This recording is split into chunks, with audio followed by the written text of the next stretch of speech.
Hello,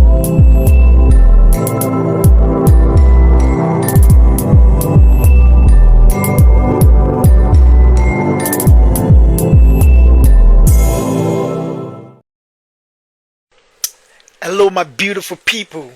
It's a beautiful Sunday here. It's a raining one here in Belfast. You're welcome back to Street and Cathedral. How you doing? I'm still your favorite host, Dimitri Shodeke, and this is unanimously, unarguably, the best podcast you can ever find in anywhere. Why? Because it is live streamed. There's no editing, there's no cutting, there's no, So today's going to be an interesting session because this is the first time ever I'm going to be having 3 people on board. And yeah, I think that should set the conversation. I can see Chamberlain, I can see Green, I can see the Royal Queen. Before I come, you guys greet Queen before you greet King. If you don't want child poison, you understand. So yeah, Prince David Akindele is on board. Today's topic is going to be an interesting one. It's one that affects all and sundry. We have family legacies in Africa. Family legacies in Africa. And you see these guys, them just pin this topic on the comment section. These guys that are coming on board, they are not just guys that I trust. They are guys that, I know over the years. I'm going to give them the flowers when they come on board. If you can see, you can sense from my energy that I'm so happy. Hey! Compared to the views I see, the statistics of views on Instagram, come on, you guys are doing well. It's like you are following this program, and I love that energy. And don't forget, this is a program where we learn. It's entertaining, it's interesting, and you actually know our faces. You know the names. You can put. As a matter of fact, I'm talking about history sometimes that we have together, things that has happened between us. So it's not far-fetched, There's no lies here. This is something you guys can relate to. Oh, I'm in this example that Dimitri is giving. Oh, I'm in this example that this person is giving. So it's more like we're having a conversation ourselves. And this is a kind of podcast you can actually tell your kids to come listening to, because once they've taken history away from the curriculum of school, he said people who have a little knowledge of their past will grow blindly into the future. So we don't want to, fall victim of that. So you could let your kids listen to this, and you see, your kids are very curious. I'm talking about teenagers. I'm not talking about children alone. Yeah, even teenagers and people that are in their early years in the university or even late years in the university. You know what I mean? They start asking you a question like, "Dad, please, what's the meaning of this? This happen? Is it true that this happened in Nigeria?" Then you guys you can take it from there and say, yeah. And, this is why we are using the social media, like I'm saying, to project the positive narrative right now. Not just to defend, our Africanity in this kind of world, also to educate ourselves amongst, ourselves, and to correct the ills that is going on in the society, to also, navigate through. That being said, if you go to my status right now, you will see that I posted the comments of 50 Cent as regards cult issues, cultist related issues and guestarism, and you can take lessons from there. And those are the kind of things I try to project. So you're welcome to another episode, Family Legacies in Africa. Family Legacies in Africa. Today's gonna be interesting, interesting. So, my brother, Anyone, how you doing? I think Anyone is Bado's younger brother, but Anyone. No, they put down for my body. I did come. Let me somewhere that I would have access to lightning. No problem. I'm back. Okay, Green has joined. Green Baba, my bro day. Green, I know they see your face now. Computer they see you. You have to press I'll set it. Okay. So we only have Prince Green. My brother. Good evening. My brother from another mother. Good evening, Prince. Prince, good evening, sir. How you doing, Alva? I'm good. How have I you been, miss sir? you. I'm fine. I miss you, I say. I miss you so Make so I much. cover this thing. Since I'm not reading now, so let me. Okay, so now that I have, let me just invite Prince David Akindele then, because he's online, and I'm so sure he's also trying to navigate his way through. So I might be tempted to send an invite to the Queen, but I don't. You're welcome to Streets and Cathedral. Before I do the proper introduction to this platform, let me introduce these two amazing brothers here. And I will do the introduction based on punctuality, if you don't mind. So let me start with my brother, Akinremi Eniola, from the Royal Throne. Prince, actually, the Royal Prince. You see, when this brother and I paths crossed, I understood what someone would call a knowledgeable person in terms of grassroots politics, in terms of leadership, in terms of student unionship, experience of activism. I'm not actually cajoling. This guy has experience from every level, even to the national level, called NAS, National Association of Nigerian Students and everything. I've never seen someone so interested in all this struggle. He finds joy in on narrating narrating all his push and energy towards the fact that yes, we need a change. And if this brother starts to analyze how things are wrong in the society, you just have to accept to him that yes, Baba, things are actually wrong. And not that he's also a professional. He's an animal nutritionist. He's vast, practicing, managing. He's one of the farm managers of Obasanjo farms, and he has years of experience when it comes to business, doing business and all. So let me welcome him with much of his accolades. Like I say, I'm always brief with the introduction here because we want to achieve everything we want to achieve within a specific time. So please permit me if I've skipped a lot of your portfolio, just to summarize who you are. So, ladies and gentlemen, help me welcome Mr. Prince Akinremi Eniola. Well, I won't say you said a lot, but I think with this hype alone is what getting a contract for. Thanks a lot. Well, you deserve it. And we have to start giving ourselves flowers here. This culture of when I die, I will take flowers, I will give flowers. No. We need to start valuing ourselves right here when we are alive. And that should start as That's when the statement comes, celebrate me while I'm yeah, still alive.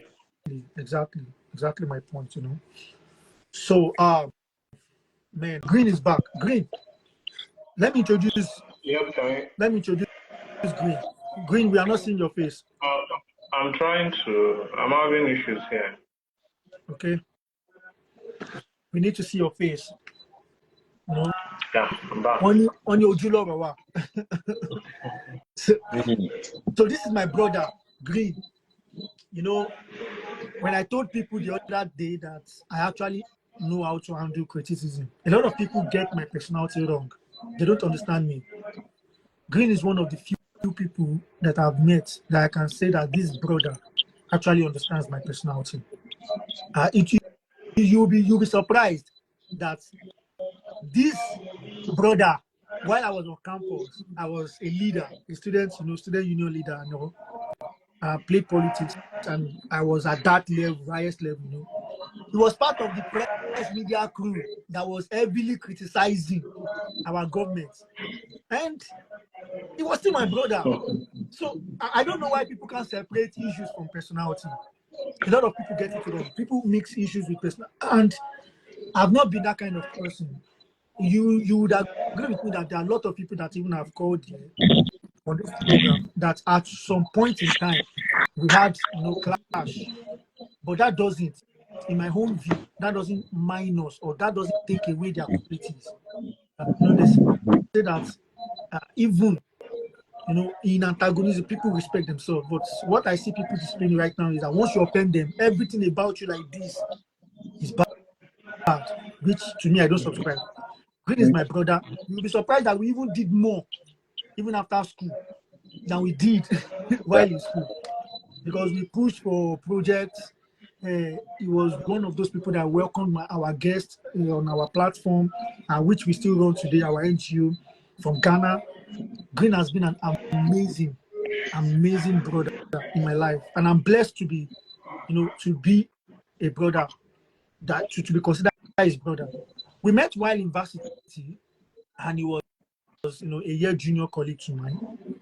But in all rights and respect, Green is considered my own brother, because the level of conversation we hold, the level of intellectualism, the level of commitment and integrity is top notch. And Green, this is not me cajoling you. I believe we need prototypes of Green to save Nigeria from what Nigeria is right now to where we want Nigeria to get to. So, ladies and gentlemen, let me welcome my brother personally, Mr. Olaope. Thank you very much. I appreciate it. Whom all of us Thank call you very much. Green Baba. I'm grateful, sir. Good evening, Prince. Good evening, sir. Any na you the Good evening. greeting. Good evening. Good evening. So, welcome. And it's nice meeting you as well. It's a pleasure here too as well, sir. You give me 1 second. Let me send this to Prince on WhatsApp. You just message me. And I'll be back. Okay. Sir?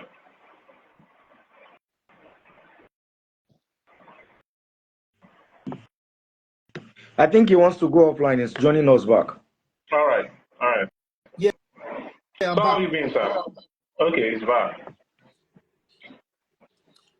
So, are we set? Is David joining anytime soon? All right.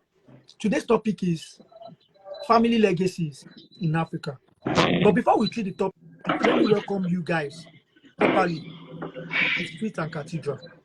Street, today is Sunday, so let me just drop OT from the Bible so people will understand where street emanated from. I really think we Christians get things wrong when we view streets as the world, the sinful world.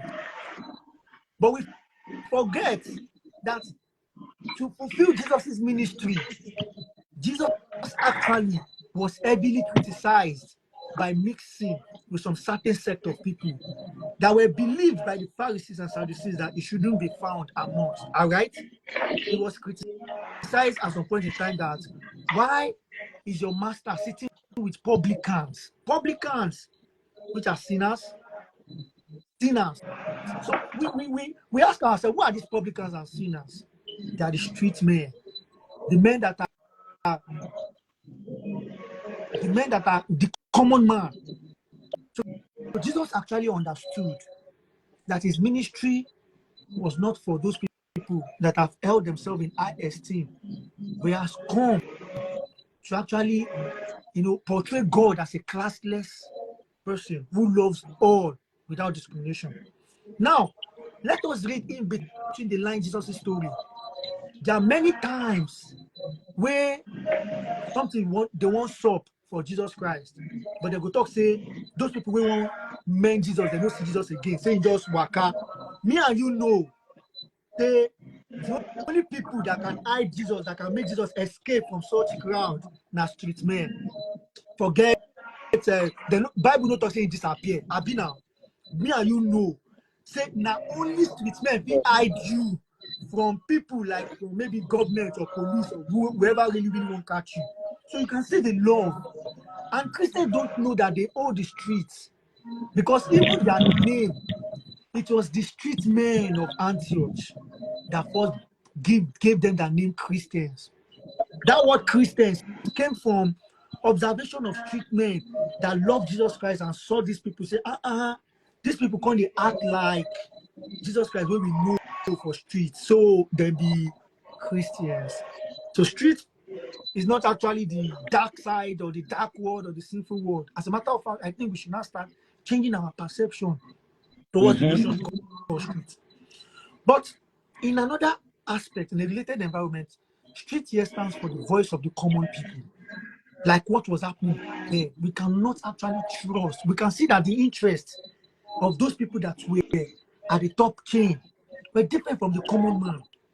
And so we cannot actually trust that these people at the top chain, either celebrity, leaders, can actually represent us and be our voice. Indeed. So this is a platform where we can actually channel such voice of truth. Cathedral, on the other hand, cathedral is a spiritual alignment. My brother here that I've called is a Muslim. Mr. Olaope is a man of integrity I can vouch for. He's someone that we have a long way to go in life, and he knows it. But I don't think at any point Green has ever felt, or I've ever felt around, we've ever felt around ourselves that due to our religious belief, then we should reduce the way we actually should move closer and work together. I don't think so. And that's one of the reasons why I respect him and I love him so much. So spiritual alignments which we must respect, but we also need to understand that religion has served as a divisive, a divisive mechanism amidst us, and we need to soar above that sentiment to have a meaningful conversation, a way forward conversation. So, my brothers, you are officially welcome to Street and Cathedral. Thank you very much, sir. Thank you for the... Okay, the topic at hand. The topic at hand, family legacies in Africa. I'll tell you what led to this question, then we'll now move to the first question. What led to this topic? So two things actually prompted this topic. I watched the saga between Kola Abiola and Abdulminin Abiola. I know you've been following that saga. The Abiola family, where the younger one is saying that what was stated in the will was not duly followed. They were being treated, sidelined, ignored, and one actually is sitting on all the properties of their father for their own selfish gain and whatnot. So I started asking myself, if Abiola, the richest African man or black man ever, at some point in time, Abiola was so rich. So, and he prepared a will for his kids, his children, his family, and settled everybody according to his will. Until now, we cannot even, feel the legacy of Abiola's family in unison. Then what is actually wrong with the family legacies in Africa? That's one. Another example, Showore came on podcast recently. Omoyele Showore now. He came to the Honest Bunch podcast, said a lot of brilliant things. But there's one thing I listened in between the line of Showore's word. He said his own community, his own village contributed to send him to school. I was like, wow. So we didn't back this idea of individualism before. This idea of my pikin must be better than your pikin. We had this we mentality before we got here. I started asking questions then.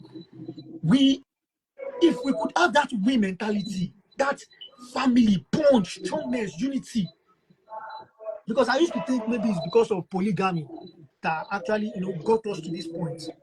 But these people agreed, the whole village agreed that we're going to send one boy, a brilliant chap, to uni. And when that guy got rusticated, they brought the letter to the village.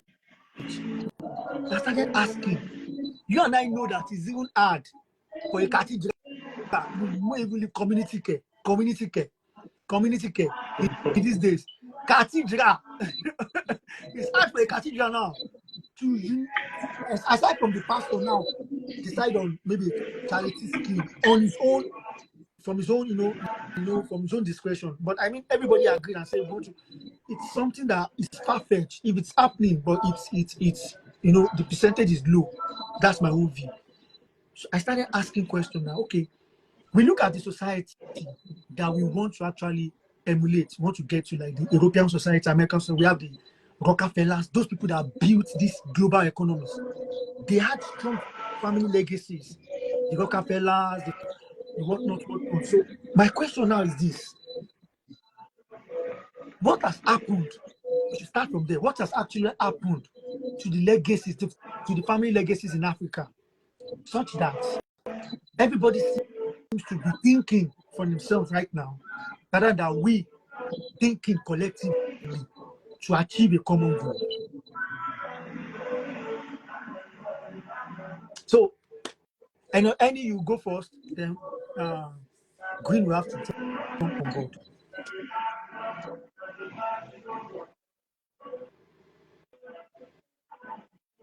Any, we can't hear you. We can't hear you. You're on mute. Any, we can't hear you. Can you Okay, hear please. me now?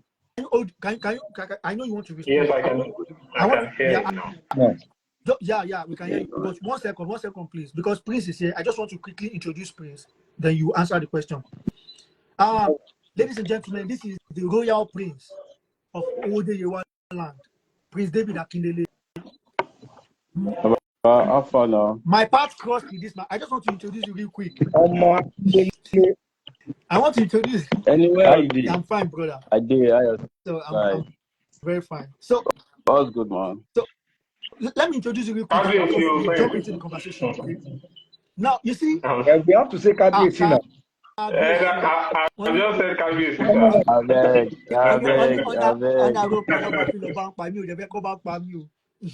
Sorry, I'm joining late. I have little challenge in joining.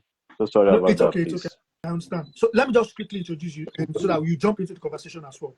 So this is the Royal Prince of Ode land, Prince David Akindele. I'm blessed. In fact, he's one of my blessings in life. Like I said, I always like to honor my friends, because look, without the blessings of people, the blessings of men, the ministry is actually nothing. Yes, God blessed me through humans.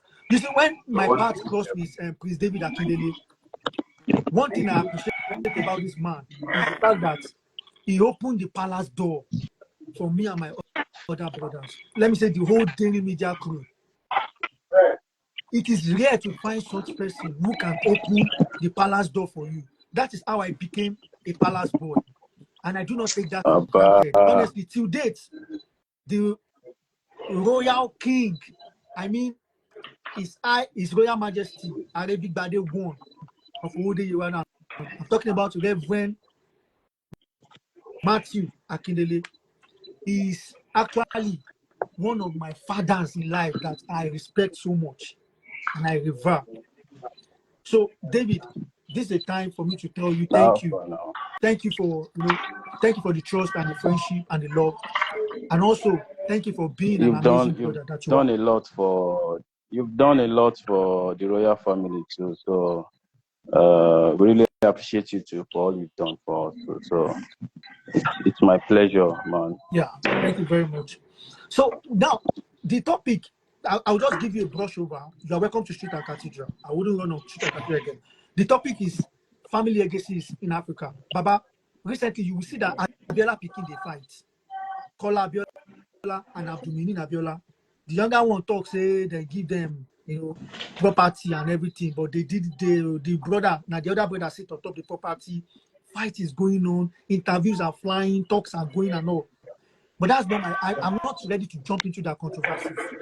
What I'm interested in, what has actually happened to the strong backbone of the family legacies in Africa.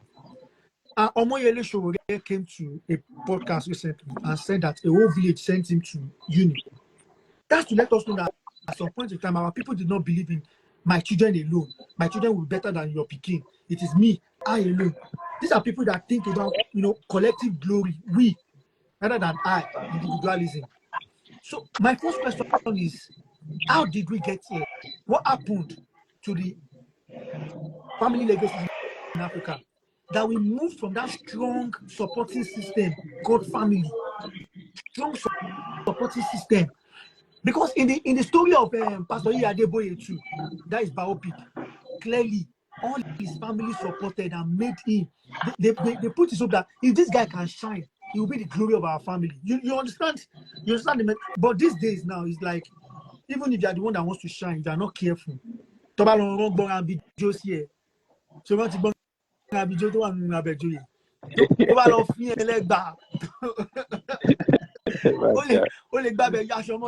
get. So now, what has gone wrong in this our family legacies in Africa? So any will jump in first, then Green, then you, before we now move to the second question. Yeah. I think briefly, I would like to just say something very short.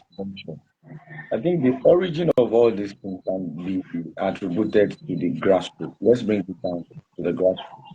And we can't shy away from religion, the effect of religion on this. Now, let's take it back to those era. I like the fact that you made mention of the likes of Baba Deboye, the likes of this, the likes of that.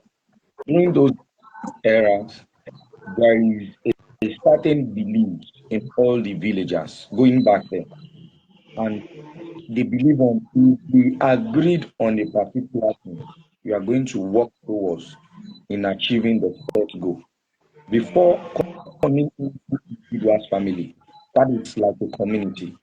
Everything has to start with the community. Now, in this era we are now, there are several religious beliefs that even affect our family legacy. Imagine, we can't say none of us has no home training. No, we do. But religious belief, preachings, the words we listen to has brought in diversity.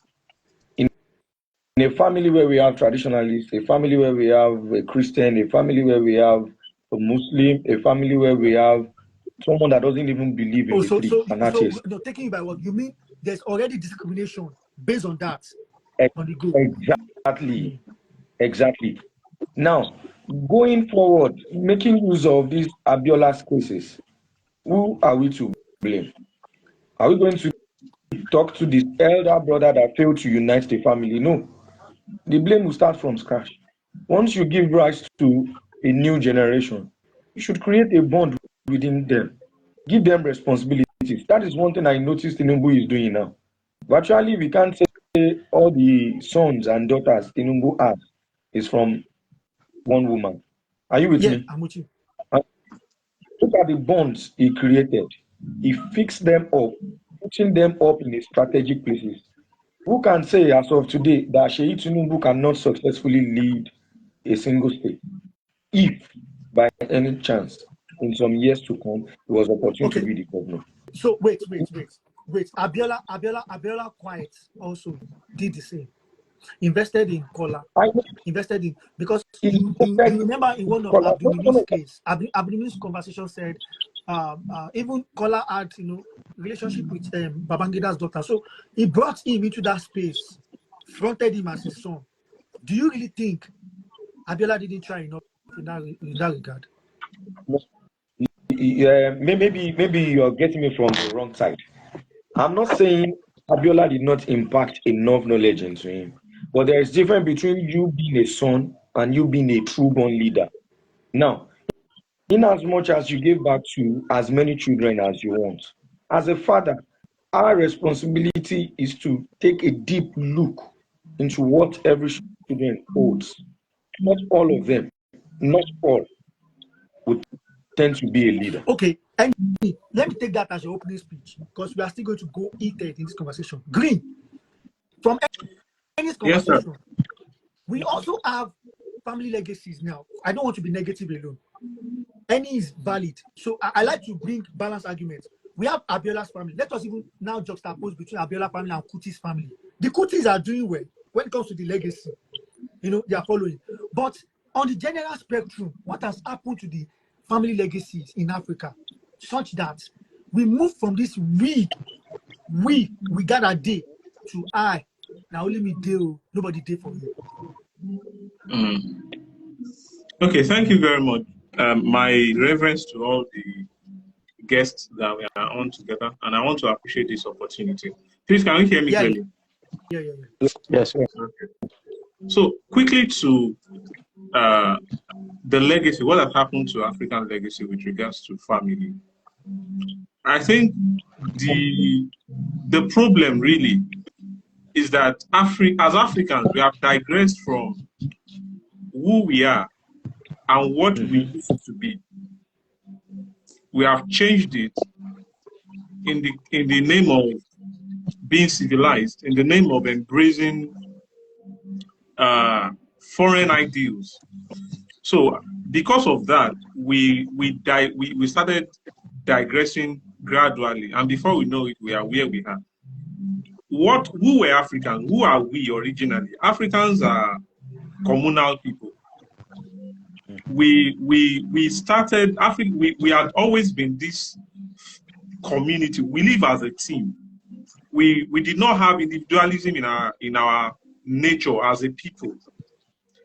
There's this saying in Yoruba that ojú méjì ló ń bímọ, igba ojú ló ń tọ́.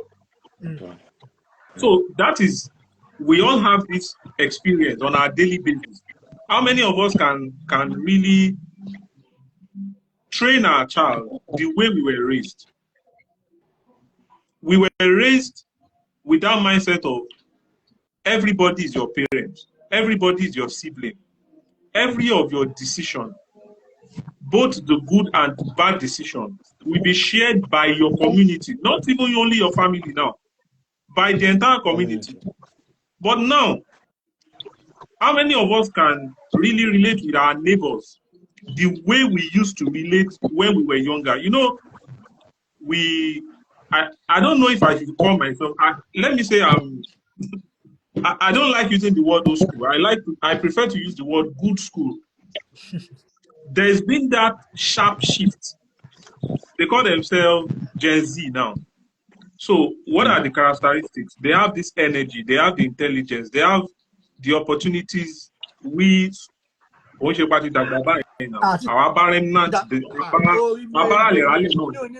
what I'm saying is,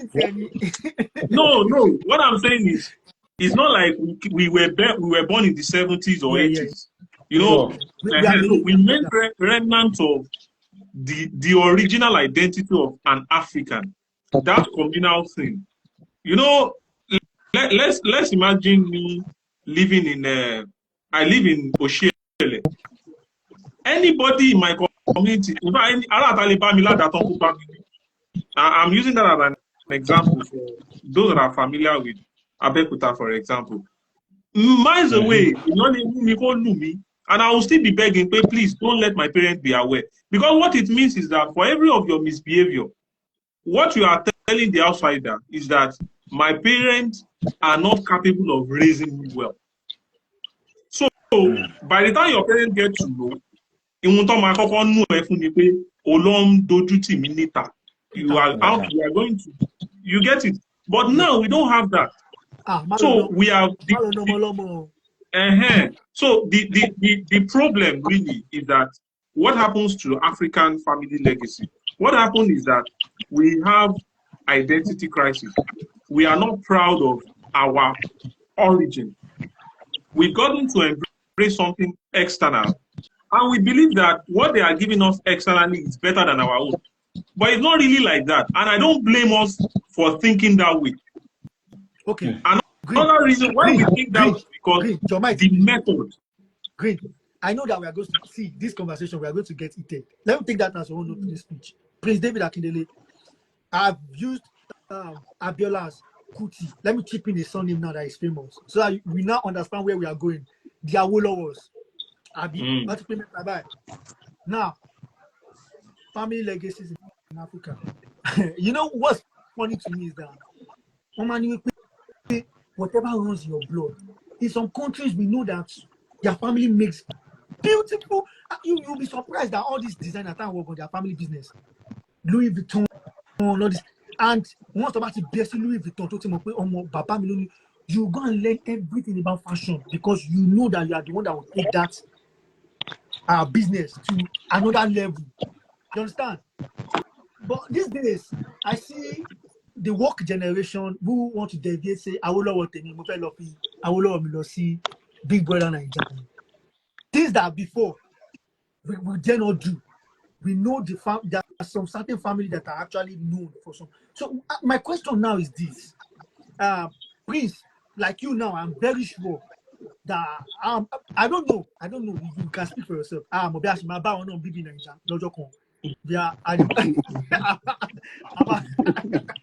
I'm already again BB Niger. You You go vote. love the world. You go vote for me You now. watch the episode. Yeah. But my question is, And I will make you guys proud. I make mention of the Kuti Awolowo. You see the Kutis now. The Kuti. See, the funny thing is, the Kutis, I love them for one thing. It's like somebody be a bad man gbé saxophone lé láyà mi. Mi wá mọ̀ pa igbó, mi ò sọ kankan pa igbó. Saxophone mo sọ ẹjọ́. Ẹ má kí ṣe wá fún mi ẹjọ́ tó lọ. Saxophone not igbó. Ó ṣá máa ń blow. Àwọn ti mọ̀ pé àwọn máa ń blow the family mi pẹ̀lú ẹnu. And you can see Made, you can see the transition from Femi to Seun to Made. Made go on to you know he has been nominated for Grammy. These are legacies that people are aware. And you see the Mali, Damian Mali, Skip Mali. I can count Mali children that are singing. These are people that are conscious of their legacy.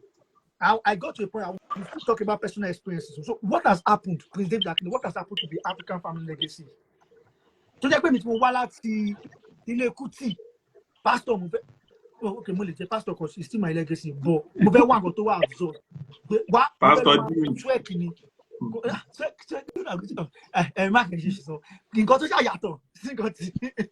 No, what has happened to our family legacy? Is it that we don't want to embrace it, or we just want to be? We just feel like if I want to go and recreate, we believe that I don't want to live in someone else's shadow. We don't understand what legacy is. That some people has actually fought a good fight for us to something, and we need to transcend from that. We should pick it from there. We should not make it a wasted effort, like our anthem said, previous anthem. So we said, our heroes past, they shall not labor in faith. So what Prince David Akindele explained to us, what has happened to us? Bala she did by. Bala she did this. Me and my children alone. First and foremost, I want to say well done to everyone. Mr. Anywealth and Mr. Green, well done for all you said. Yeah, I think we just have to be proud of that legacy first. We have to be proud of that legacy. And I think it has to do with bonding. We have to bond. We have to come together. Spending time together as a family is the best way to ensure that your legacy will live on. Look at the Kuti family. I think there's a specific time that Seun Kuti will have to go to Kalakuta and perform. He's always performing like his father. He's proud of that. He's proud of what he's doing. And I think in that family, the bond is there. The bond is just there. In my own opinion, we just have to be proud of that legacy. The best way to ensure the legacy, involve children in family business management. Bond is what I can just talk about in that. Okay. Thank so you. Mr. We have three things from you guys. We talked about religious beliefs, identity crisis, and being proud, creating bond. Now, my next question is: we are going to move now. This is where Green. I can't see any. Are you still there? I'm there. I'm Green. I'll take you first on this. So let's talk about personal journey. Let me first jump in about my personal journey. I didn't know the legacy of my family before when I was growing up. I just knew Shodeke. I didn't know there was something particular about Shodeke. But I always noticed that whenever I see all this public school, some building, you see Shodeke house. Is in Reverend Kuti, is in Richard Big Grammar School. I'm see Shodeke's house. I'm like, she I blew to Yeni. But thank God for my grandmother. That's for my paternal side. She's always sitting me down and telling me stories. She would tell me stories that she was trying to raise a consciousness in me back then. That showed a care, I didn't understand. Olumo, Kinikon, Jagu Jagun. I didn't understand. And it was later on that I started reading book by myself.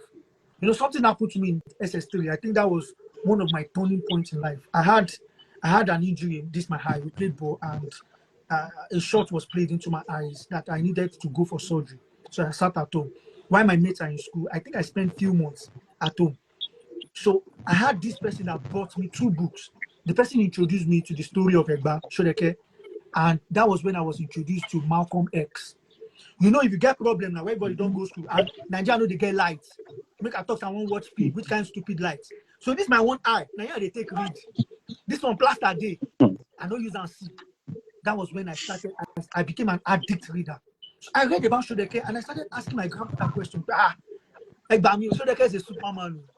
What is what is going on?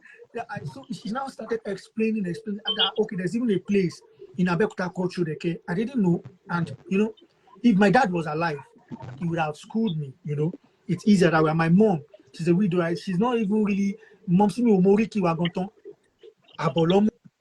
So she knows she's the modernized kind of person, nurse, and she knows about. She's not really. It's not in her interest. So my grandmother actually schooled me in that aspect. But what did that do for me? Someone said something to me at one point in my life. They said, if you are confused about where to go in life, about finding the purpose in your life, yes, after you have prayed, go back to your family house, your family compound. Go and ask questions. That is where you are going to know what will work for you.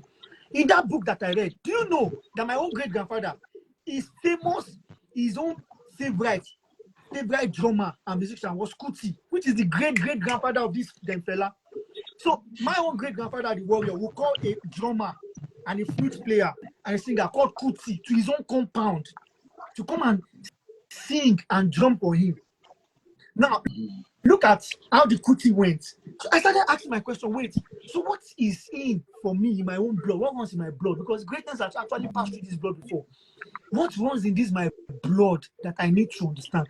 So, you know, if one of these, which I'm going to tell you now, one of it I'm going to tell you now, so you understand that one of it I'm fulfilling. He said, you know, Riku Ahoni, Oma Teni Wijo, Okoni Lejo, Awijare, Nita Gbangba. Okoni Lejo, Awijare, Nita Gbangba. So if you talk to me, talk at it. I'm a 10, I'm a with Johnny. I'm going to sort you under.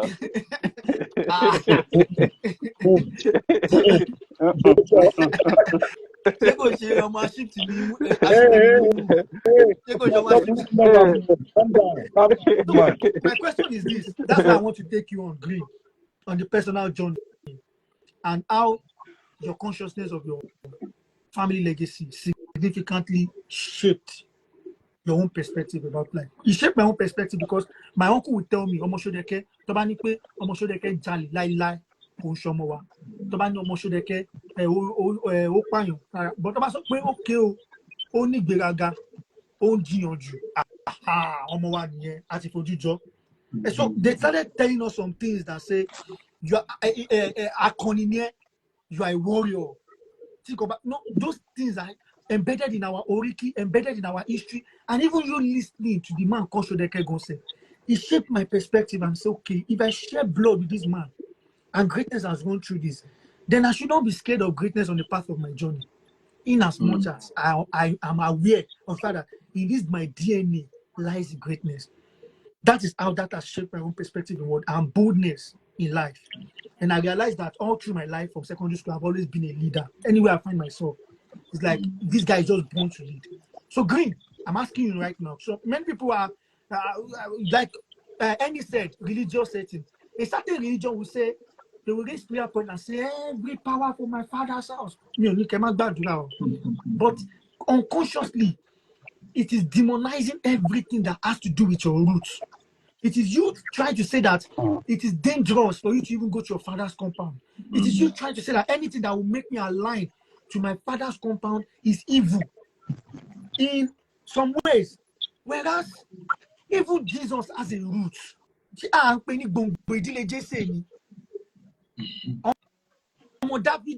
a root now.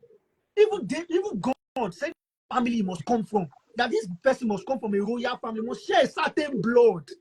So why must I demonize everything that has to do with me? So my question to you, Green, right, is this: your own personal journey.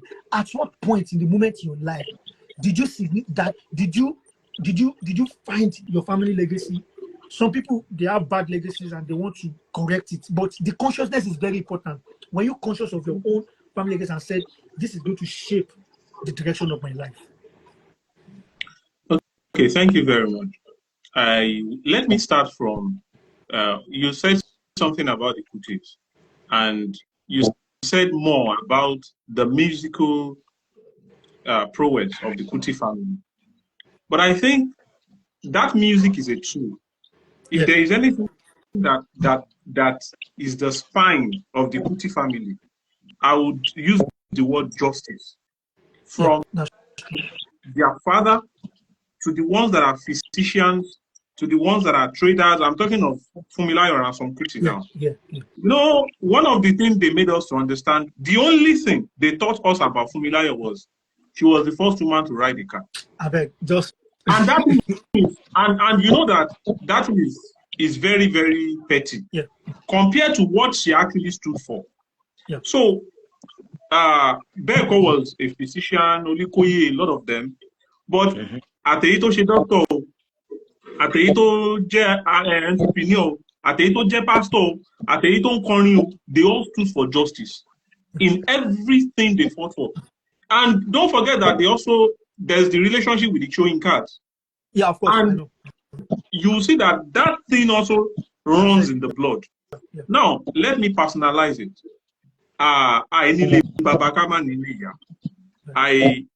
From my paternal and maternal side, my maternal, I belong to the Kosoko royal family in Lagos, and maternally the Alaketu kingdom, where we now have in Benin Republic of today. And what have I learned about my source? Almost everybody, they will always say something.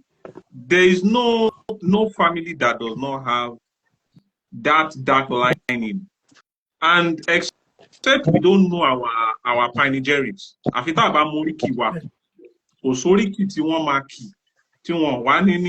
you want to find the trouble of an Ibadan man now, just tell him that Ibioleting Bejari alone. But a proud Ibadan son will tell you and defend it for you. Because for every of these things that we have termed to be negative, there is a context to it. And if we dig deeper to understand the context, there is nothing to blame about it. So, for instance, Kosoko was recorded to be somebody who stood against the bombardment of the whites, bombardment of Lagos in 1851. Yes. So what was he? He was a slave trader, he was a king, and he felt he was cheated.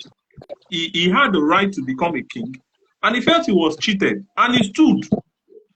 So if there's anything that runs in our blood, everybody from the scion of Kosoko family, except we are not convinced about something, whatever we are convinced about, we will stand by it.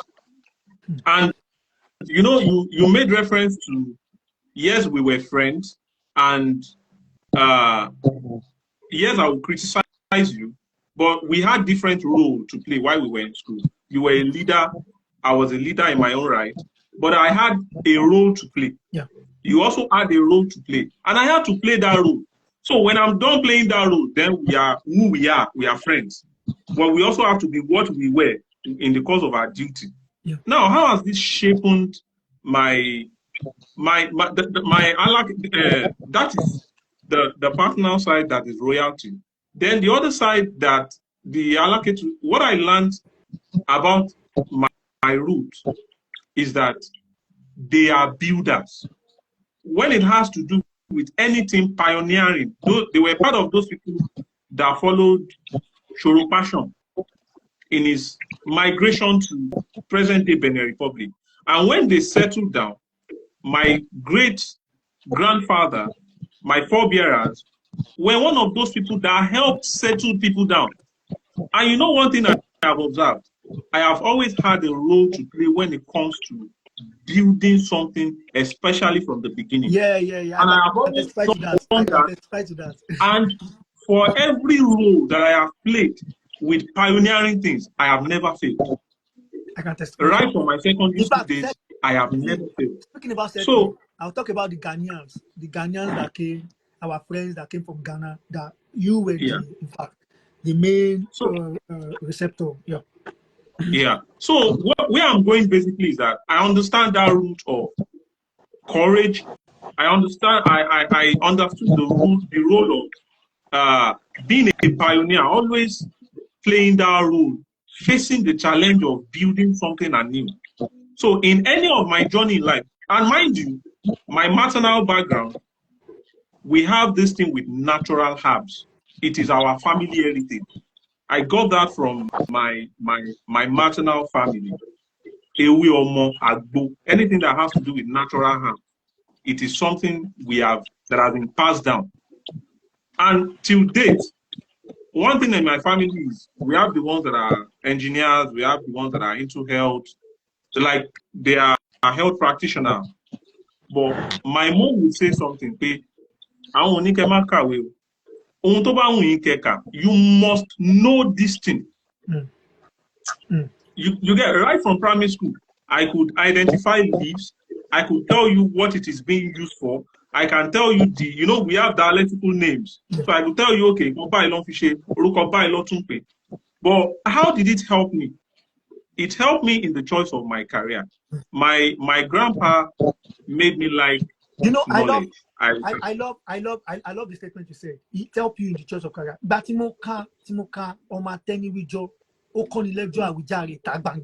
wanted to be a lawyer. So when I couldn't get admission to law, I said, oh, I have to be a journalist. I can't see. Just continue. Pastor Tunde Debaka is a lawyer. You are a journalist. And I remember there was a time we went to see Mr. Akinremi rather. Yeah. So it's something that runs in the blood. It's a strength for you. And your forebearers were warriors. You are not fighting directly, but you fight for what you believe in. And you understand. So my word, I stand so with my we all have that root. So I've always said something. 4 things defines our identity. Let me wrap it up this way. 4 things define our identity: our history, our culture, our language, and our lifestyle. Sharing comment if we have a very deep understanding of it, number 1, we will not deny. We will be very proud of our root, and we will always hold it dear to our heart. Okay. In anything we do. All right. Thank you very much. Great. That's a business option. Prince, I'm going to ask you this. Then Any will come. I will be switching, roles like that. You understand? Prince, I know yes, man. we've had conversation a lot of times. As a matter of fact, I know Prince David Akindele personally that sometimes we, his friends, will tell him, Baba, do this. You say, no. Why now? Kilo shele. Ibi Timothy Oruko Timotomo. And they say envy is the head that wears the crown. You understand? So I'm going to ask you now, in your words, how your personal journey now, how has your awareness of your legacy, your family legacy, shaped your own perspective of life and how you move in this course of your life? Please, David. You just talked about something. You just talked about envy. It's something so serious because what I've seen in my lineage and my family is wherever we get to, we are always, people see it in us that this person is, he or she has a special grace, but there is no good thing that people will not criticize. Yeah. They will surely criticize you. It does not come easy. Good thing does not come easy. People will tend to envy you. It's always shown everywhere that, okay, once you get to a place, people will see it that this person, from there, they will now start like, but there is one thing. Once you have God, there is nothing you cannot achieve. Once you have God, there is nothing you can't achieve. no matter what people are saying about you, no matter what they are doing, sometimes I see myself, I'll be like, Ogun no, but we are always getting so strong and stronger even in it. That is one part. The second part is, my family lineage and legacy and all. Anyone that is Akindele or that comes from my lineage, that person has to do with music or anything that has to do with music. Yeah, sure. I can testify. In my career, even where I am now, music has been one of the greatest assets to me, because it has shaped me, and it's part of my life. Where I am now, music has brought me where I am now in all aspects of my life. The Bible says that what's it called? Like your talent will pave way for you. See a man diligent at his work. He will sit and listen. That talent, God has given us that talent. Like, man, no, it's there. So and you just know, paving way for us. By virtue of that, added with the leadership, which obviously that earns you royalty. So that consciousness guides you in the fact that, okay, I know myself, and this is how I'm going to journey in my life. I won't look another person. No, I won't. You got to work fellow me. No. So that I will not Does not work for like me. now, Green says something now. Away. You want to okay to Green mo away. You want to appeal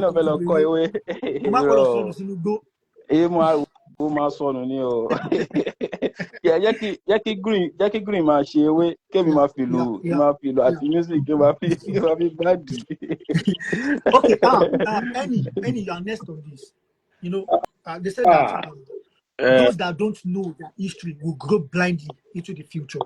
So this is we going back to our roots. What is that thing from your roots in your personal journey that you know that works for you and you are also carry it along in your consciousness? I don't know. I don't know what inspired you to put up this podcast. I don't know. But I think this has been my plan all along. I've been waiting for a day that I will have opportunity to tell a short story about myself. Because even me, myself, I don't even understand what is really going on. But I think I will say part of it. I won't go deep because it's in two ways. I would say from my maternal family, okay, we are from a royal family. My father's side, let me say, still the same thing. Please sing for us. I beg. Don't call the command prince for you. Now, we are due. So, if you are talking about me, this is the man with the greatest voice now. This man here, the only son of Ode land. So, how do I put it? I have both negative and positive impacts from family legacy. Let me start from my biological father because it's something I've been wanting to say out a long time ago, but I've been waiting that okay, when the years come, not even when the time comes, I'll talk about it. Imagine you coming from a very wealthy family, very well to do. Like for no reason, they have no reason to lack anything, and you never for once enjoy a moment. So I took my time and read much about him that I want to know what is really going on. I asked questions. I had to go on a journey, and the journey span across my higher institution days. That I want to know. I really want to know my source. I want to know where I'm from. I got to know of a father that I have that the only thing he knows about is just give rise to another generation and enjoy his own personal life. That means it's not coming from a wife, it's coming from wife. Are you getting it? So I had to sit down. That alone changed my course in life. I had to sit down. I don't want this life. Fine, the money will come. I don't want this kind of life. I love this perspective. I love the perspective you give because not every legacies can be aligned with. Exactly. I love this perspective you're giving. Yeah, continue. Irrespective of irrespective of him having that money, having everything he prays from God. I don't like that one factor because you are not even done with one wife, not to talk of going to another. So I was opportune to meet another father, which I would have loved if David is not online here. So it won't look at another someone saying something or trying to say something, but I'll say it. I met with another father that changed my life and changed my thinking. And there is one thing that father put in me, his legacy that I will keep following to my last breath. That is integrity and contentment. And that man is the same man you know. And I'm so happy and I can boldly call him my father. Today, which I know he will call me his son. And that is person of His Royal Majesty of Reverend M.S. Akindele. There is one thing I learned with him that time. Those times you would have nothing to eat at home, we will be okay with what we have. He will never cut corners just so he wants to take care of us in the house. What do we say to a man that would not even know you and will turn you to his own son, to his own daughter, and go extra miles? The same thing. Note, the same thing. The same thing So is you going can to do. be so wait, so you can be aware of a certain legacy that you want to adopt. Exactly, which I have. Legacy is part of me already. Imagine, there is one thing I used to tell people. I said, he who has 10 naira and cannot part away with 1 naira, once you are being given 10 million, you won't still give away 1,000 naira. Just imagine a man that gives to his own odds. I learned that. It's working for me. Even if I give out the last thing I have on me, there is this thing I would receive in multiple folds. I've been into several problems and I saw people rooting for me, coming through for me. So the it might interest you, all in the name of I want to build a legacy. What is a legacy? I want to have my own empire. I want to have an NGO. I want to start helping people. I want people to feel my impact. I have this long time dream that I want to have a secondary school that would have a vocational center. All students will be in that school. You will learn one or two things. But I had to say, okay, let me start this business. Let me start a forex business, which I go into. Along the line, I ran into a debt that almost claimed my life. And So after was it all, there, was it the consciousness of this, of this legacy that has actually, shaping who you are today in the course of your, journey and experiences so far? 100. I can bet it with you. While in school, I don't have the interest of pursuing career in my own line, being an animal nutritionist. I've always been thinking, if I don't, once I finish, let me venture into politics. David can attest to that. Why will I stay at home? I will go for many As political an meetings. I aluta, will as an as an aluta soldier. I will keep going, go for election, and he has been my number one fan. He would advise me, any you do, don't worry, you get it. Even the times I come home, I'm being cheated. He will still say, don't worry, we'll do it. We do that. But I now realize, I look into everything. I check into my lineage, irrespective of my father having that money.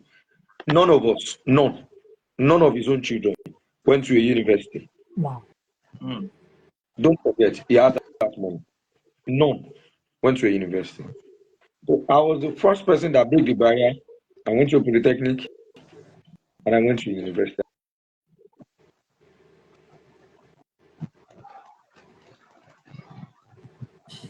Okay. I think his network is buffering. I wouldn't know if it will come back real soon. But so let's move ahead while we're waiting for him. And I'm going to, I this is the actually have a point I'll I ask. actually have a question for him, but I hope it comes early. Okay. So I have separate questions for you now, All right. for you guys. Yeah.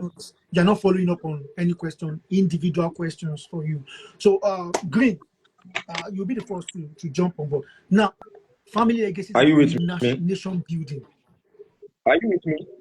Yeah, your network was Yeah, buffering. Yes. Yes. Can you just Yes. give us a wrap up on your thoughts so we can move ahead? I think your network is no, it's gone again. and I have the good one. Okay. And today, what is working for me is because I choose the good one, and I'm really enjoying the fact that I picked the good one. All right, thank you. Now we're going to move ahead, and this is where we are going to Prince, hold your question for 1 second. Maybe till the end, you understand? Yeah. Now, Green, I want to ask you a question now, because family legacies and nation building. This is now we want to go broader now. Family legacies in Africa. So we have the Mandela's family. We have, of course, we have this family where they do transfer for us every year. Abacha families. We have.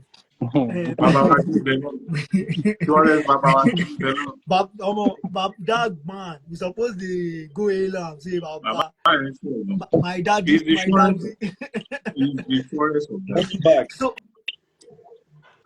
what has these families or these elitist families, what is their contribution to the build to the development of Africa at large? That's a question for you, Green. And you can now actually narrow it to Nigerian context as well, because we have a lot of Awolowo families, Abiola, this, Obasanjo, that. Okay. These are families that when you hear the name, you could reckon with them. So, what is their contribution to this nation building? Have they added to the demise? Are there some family like the Fawe Yemis, the Ganifawe Yemis, that we can actually still hold with high prestige? Why many are just So what can we say about family legacies in Africa and the building of nation in general? Do we have families that are raising consciousness in their children that they are destined to actually contribute to the building of nation in recent times? Okay, thank you very much. Like I said earlier on in my opening response, I talked about identity crisis. Anybody who studied the biography of Nelson Mandela, and you studied, if you studied Chief Obafemi Awolowo, if you studied Nnamdi Azikiwe, most of our founding fathers, including Kwame Nkrumah, Inyereres, the Inyereres, and the like. Yes, one of those things you would see that is common with all of them is, one, they are proud of their background. They built on their background, the understanding of their background. The strength, they saw the strength from their source. They built on it, sought knowledge from it, and came up with some kind of ideology, some kind of principles. It was on that principle they lived and died. Now, let me give a typical example. Roilala Mandela came from family of chiefs. Yeah. As a young child, he would attend elders meeting, and something is common with Africa. There is this saying in Yoruba that they will talk about Wani Orishati Babam Boteban Lomode Kuro.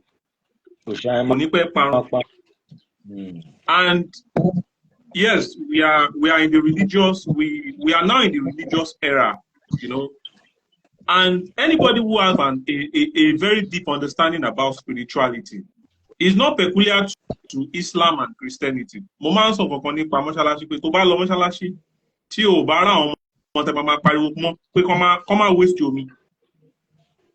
mosque will end up becoming desolate. It will remain vacant. The same thing applies to church. You understand? So, and it's not even about that, it is about that communal thing. I've always said something that none of this religion encourage individualism. None of them. None. In the real sense, none. None. So let me use Obafemi Awolowo as an example. This was a man who grew out of nothing. I remember reading a letter he wrote to Chief Adeola Odutola, a very rich philanthropists then. Baba wanted to lend money. Baba fẹ́ yáwó ni o. It was from Baba. He analyzed how he would spend the money and how he intended. What it was to go and study law in England. Oh, Yaba Balowo.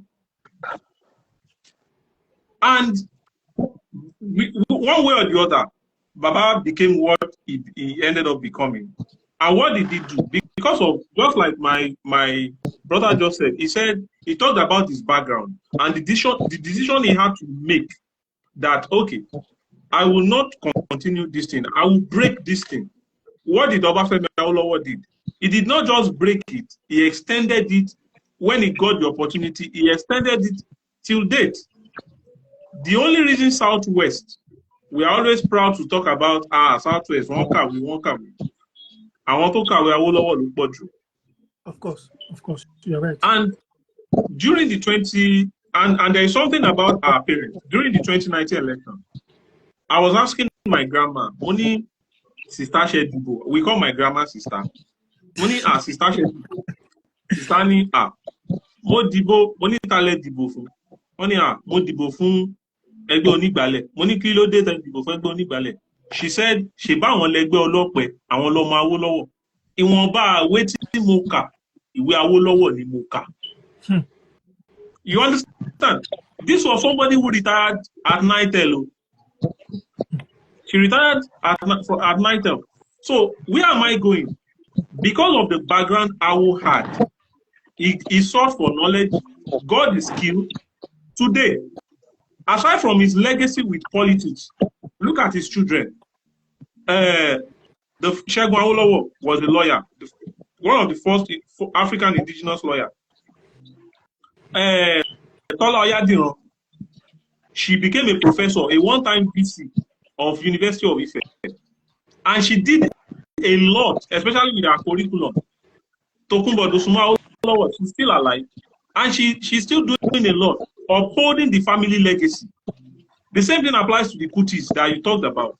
Okay, let's even talk about the Shodeke now. Pastor Bakare did his speech now. And he's still around. So, you see, look at Mandela. We remember Mandela for his leadership. He got the opportunity. He did what he did and he left. Because he understood that here in Africa, if you are not from a royal home, it is only in monarchy that you can say, okay, it is permanent. And it is only in the Akindele royal family. No, I'm only saying that in monarchy, you understand. And in spite of that, we understand this thing that our Yema locals. And we have kings that have done a lot. We have the current king of Okoila that had a school and is doing a lot. Yeah, free education. I think it's the man that yes, asked kids on free. Yes, yes. You understand? So, and you why is it that here in Southwest today, Obamelo Lefe Muni Southwest a lot of them are learned. Why? Because we are raising the bar. It's very difficult for you to just have a school cert holder becoming a king now. Even a ballet is becoming difficult. So, right from family, individual legacy, it's going national. And that thing is really helping. So I feel that family legacies have helped us to shape our national life. Okay. People condemn about something a lot, but we rarely remember his good deeds. Okay. So I think that a lot could be said. Yeah, thank you very much. You did justice to that. Annie, you go next. And my question for you is passion and purpose. Passion and purpose. Now, I was saying something the other time. Permit me, I might have said it jokingly. But now let us put it in the right perspective. I was saying I will all family going to be Niger. I was just joking. But now let us talk now in the real sense. You know, there are some family names that if we find them in some aspect of life, we tend to question stage today. It's just like, I'm sorry, come Abiola Omobina, Abiola Mashe beauty pageant, don't know where Miss Nigeria. Go wrong now. Eh? It may not be wrong. It may not be wrong. It may not be wrong. It may not be wrong, Abi. It may not be wrong. Melolu, I like it. Yo, so wrong actually. And now, I like that diplomatic word, but you know what I mean in the core essence. Or just yeah, pastor for that. Can you pastor Adeboye? Oloshi kini line igbo. Olaope. Oh, I post people from there. Adeboye Bia Palo and fish. Okay, Gbàgbọ́ so bàbá ògbọ́mọ lànà. Nǹkan tó bá wọn ni kò ṣe. Òun náà ṣí cathedral tẹ̀. Cathedral ló ṣí. Ẹ má fún wa ní òwe scope. Òwe tí àwọn bàbá fi ń gbé ọmọ ṣe pé So let us talk about passion and purpose. I remember at some point in time during my teenage foolishness, I think we all passed that phase of teenage foolishness. I wanted to be a rapper. But I shall see that the criticism I received from my mom, from my grandmother, was way beyond. It was way beyond. I'm serious. I didn't understand. Like it was every. Sometimes I would be sleeping on my warm and you get what? How have you aligned that passion? And you know that some passion that I've seen and purpose. How have you aligned that passion and purpose to that consciousness of the legacy you want to build for yourself? You've aligned your passion and purpose to it. And so, okay, by machine besides passion and purpose. Do you get the question, Annie? I think I get you. Okay. I'll start with it. Immediately, I decided to tour the path of being a nutritionist, making a professional career life. There are some things that I tend to move away from. There are some places I tend not to go. And there are some gatherings I stop mixing. That is on that aspect of my professional career. I decided to go into what I have passion for which is music. And it has to do with this religion effect. I don't mingle with a set of people. You can't call me to bar or let's hang out where we are going to take one or two photos and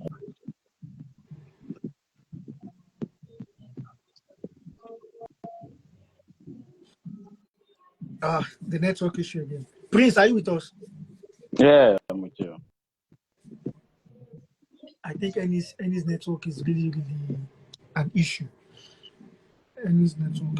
I want to take you last on this. Then after this question, we move to the last general question. That is us. So I really want Annie to land with his okay. Now, while we are waiting for Annie to rejoin, Prince, let me ask you this question because of your background. You understand me? There's no way I will ask you a question. I will not talk about the cultural and historical context. You have an heavy cultural influence. So your Mobanye, and the historical context of where you came from. How has that shaping your with this advent of many youths going into some certain things like Jawu, Akosowo, many things. How has that actually shaping your own consciousness and say, no, I have to take 2 steps, 3 steps back. And how have that your cultural and that historical context of your personality, of your legacy, family legacy, actually also widen your horizon on what you want to pursue in life? Yeah, there's an adage that says, laughing oba. So Milo wa laughing kò sí gbèrú mi. But I noticed Ben kò sí gbèrú mi. Like if you are coming to the king's palace, you just have to bring something for the king. So it does not matter if the king wants to give you anything or wants to give you something when you are going or stuff.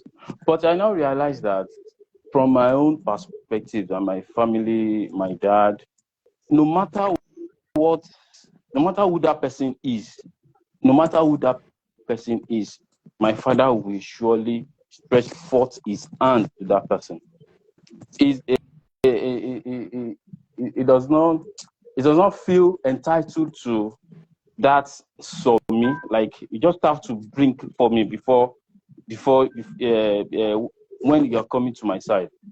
Not that now shaping my orientation. Like, okay, I have to work hard. I have to do things that I can make people happy. I don't have to start expecting from people like, okay, it's natural, it's fine. Because of your position, you have to get from people. It's fine if people gives you and you accept. But you should have that conviction in you that you have to work for yourself and get things done. You don't just have to sit and expect things to be done for you. As a royal blood, it's normal, and that is the culture that things should be done for you. But in my own perspective, I don't want it that way. I have to work for myself, do things on my own. Because I want to KBC, make people happy. because KBC has actually laid that foundation. He has that laid that foundation. I want to make people happy. I want to do things like, I like politics. I don't just like politics because people say it's politics and it's because of money.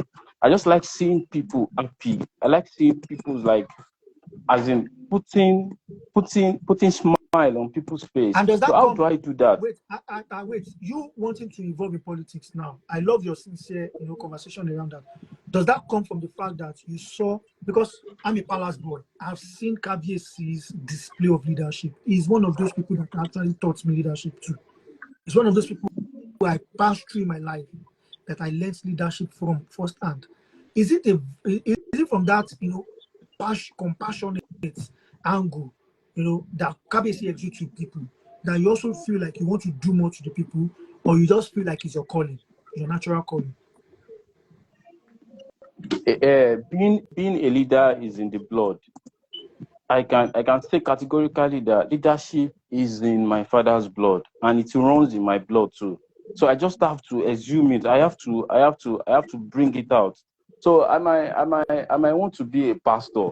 It does not matter that I'm on the altar. I don't know if you are getting me. Yeah, I'm with you, 100%. Yeah. I might want to be a politician. That does not mean I should be the president of Nigeria, but I should do something that people will see and relate it with it. Like, okay, this person is this person is this person is this. So that leadership spirit, it runs in the blood. So it's my person. I just want to see people happy, do things for people, and make people smile. Well, to be honest, Prince, to be honest, this is me based on the knowledge I have of you. I think you will do very, very well as a political leader. I'm being honest. You have a very large heart, and you took after KBC well enough that I feel that you can actually distribute wealth,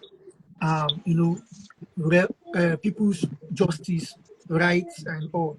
I think it's true based on the knowledge I have with you, and I actually wish you well, and I support you anytime if you Thank you so much.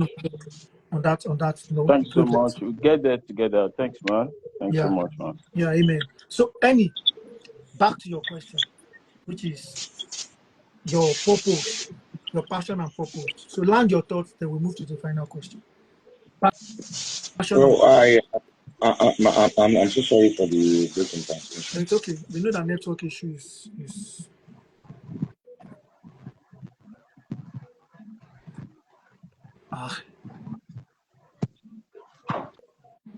network is really an issue today. Yeah, it's I can sense that.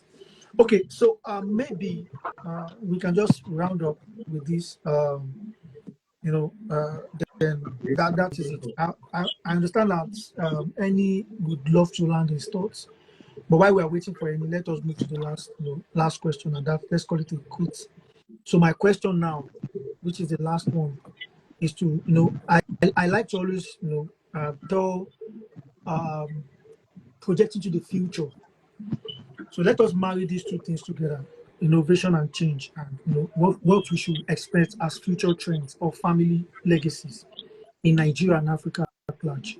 Are we going to are we still going to move to the consciousness of this legacy, that people now have consciousness key into their family and lineage and blood and what works for them, and say, I think I am awakening to this consciousness and this is what I am going to follow through? Or you think that is a very long lost uh, value system in Africa that we cannot regain anymore? So just land your thoughts on the future trends of family legacy in Africa. Let's just call it a quote. So I think Prince, you should jump in, then Green will jump in last. What do you think we should expect in the future? Have we lost it, or is something that people will work towards? We just have to work towards it. Number one is integrity. That integrity will make us feel, oh, this is what I should do. I should not do this. This is what I should venture into. This is the kind of gathering I should see myself. Integrity has a lot. Integrity will actually shaping you for a better place, because you just have to follow the process. No matter what, in anything you are doing, process is valid. Process is valid. Okay, you want to be an engineer, you want to do this, you want to do that, and you are not following the keen process to be who you want to be. If you deviated in just one of the processes and all, so you might not be able to get there. So for me, integrity and process is key, and that is what I think we should work on. We actually work on it and see our future to be a better one. Yeah, thank you very much, Prince David Akindele. That's a very nice submission. To you, Green. So let's just marry innovation and change, the future trend. In shaping the future of family influence, global economies, particularly in Africa, what do you see coming for us? Is it something that we've lost, that strong family backbone unity, or something that we can regain if we work towards it in some, in the way our Prince has also said his own? So what's your view on that? I think I can't say we've lost it, because we still have families that keep some of these things. But Sure. what does the future hold? For someone who studies this society, who listens, and I reflect a lot, especially for most of my articles when I write, it's something that has to do with, I'm afraid, to be honest. I'm a realist, so I don't know how to paint this false hope. I'm afraid that we are embracing things that are not really helpful to us. We need to go back to who we are. I'm not saying we should go back to how it is done. We need to embrace our identity. Why are we not learning about our history? Why are we not learning about our language? Why are we not digging deep into our culture? We have some we don't like. I think one of the reasons a lot of people are staying off is because we don't like some of these things. So what can we do? Those areas, those aspects of our history, we can't change the aspect of our history. But those aspects of our culture we are not comfortable with. Can we work on them? Can we interact with some of these, our community heads? Why are we staying away outrightly? Because in the long run, you are in the UK, and I'm sure that for you to come up with this topic, you must have observed something, especially with the family structure. Look at the Indians and look at the Lebanese. There is something about those people, and anywhere they go, they thrive, especially with why they are conservative, and their conservatism has been progressive for them. We are open, we are liberal, but in the course of our liberalism, we are losing those things that makes us who we are as a people. So I would encourage us that we should dig deeper and work on our identity.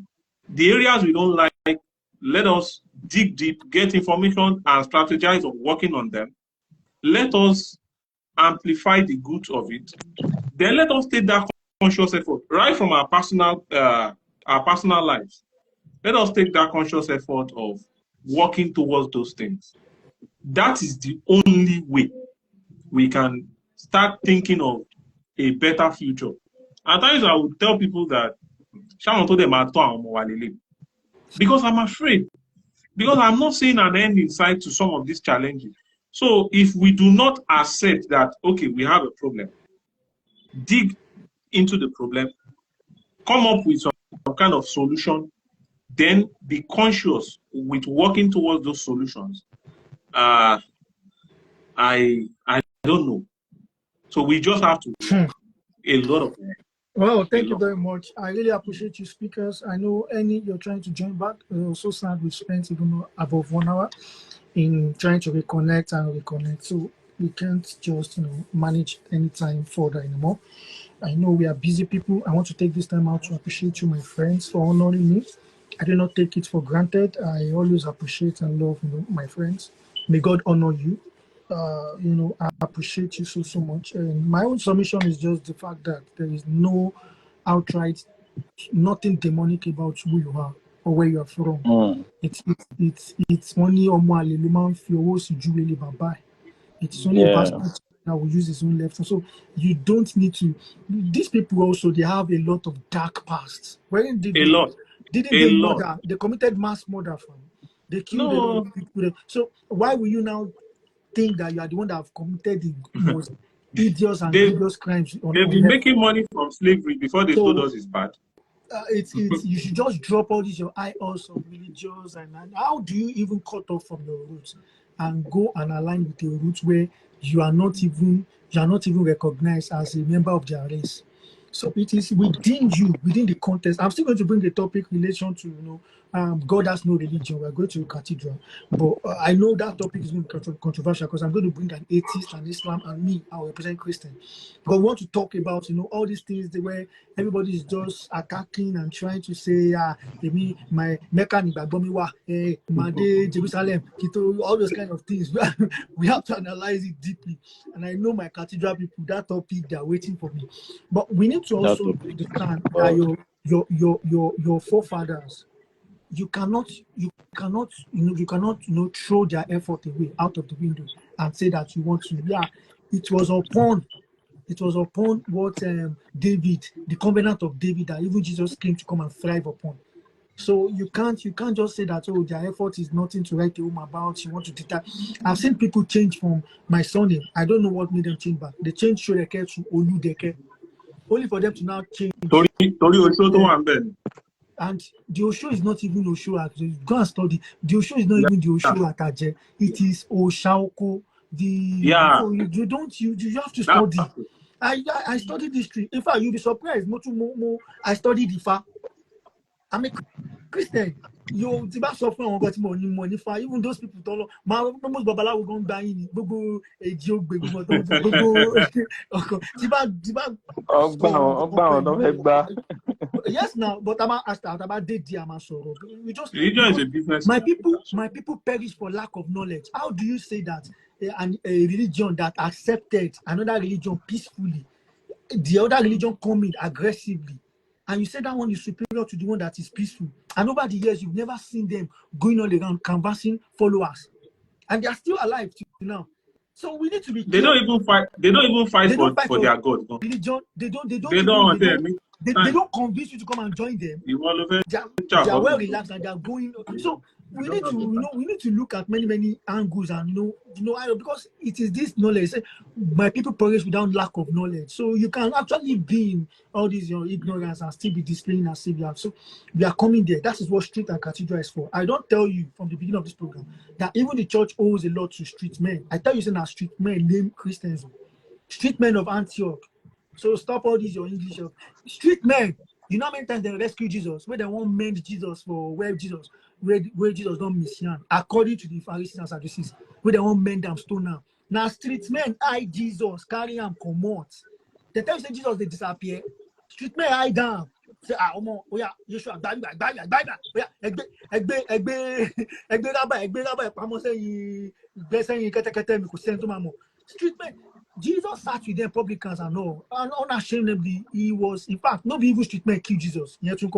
Na cathedral men kill Jesus, fam. Now you understand why politicians don't joke with the voice. So now cathedral men now kill Jesus. No be street men. No. Street men love Jesus. No. Now cathedral men, Jesus was saved in the street, man. Now cathedral men kill Jesus. So we still get there. But talking about family legacies now, we need now to start sitting our children down, not telling them that everything about you is evil. Look at those things. Look, those things that you feel that okay, even our forefathers got wrong. Okay, this is where now that is why you are the newer generation to take it further in the right direction that you feel. Not you sitting down just demonizing everything. You are cutting them off their roots. And look at these people look at the cultures that these people are deeply rooted. The Japanese deeply rooted. They are strong. Chinese deeply rooted. They are strong. Indians deeply rooted. Strong. North Koreans deeply rooted. Strong. Russians deeply rooted. People that are deeply rooted are aware. They are self-aware naturally. Their spiritual consciousness is a lot. Look at the Ethiopians. Ethiopians deeply rooted. Only Africa. Their spiritual alertness is in deeply. You can't just keep cutting your children off all in the name of advice, ethic, all these things that we display most times is extremism, not spirituality, fam. So like I said, this is the end of today's session, and I want to thank Prince David Akindele, Prince Eni, and my own deep. I think I'm the only commoner. I'm the only commoner here. No, you're a prince. You're not a commoner, man. You're a prince, man. Prince Toheeb as well. I appreciate you guys and thank you very much for jumping on this session with me. Thank you very much. Next week we have another. Thank you very much, man. Thank you. Yeah, you're welcome. Thank you so much. Bye, and have a very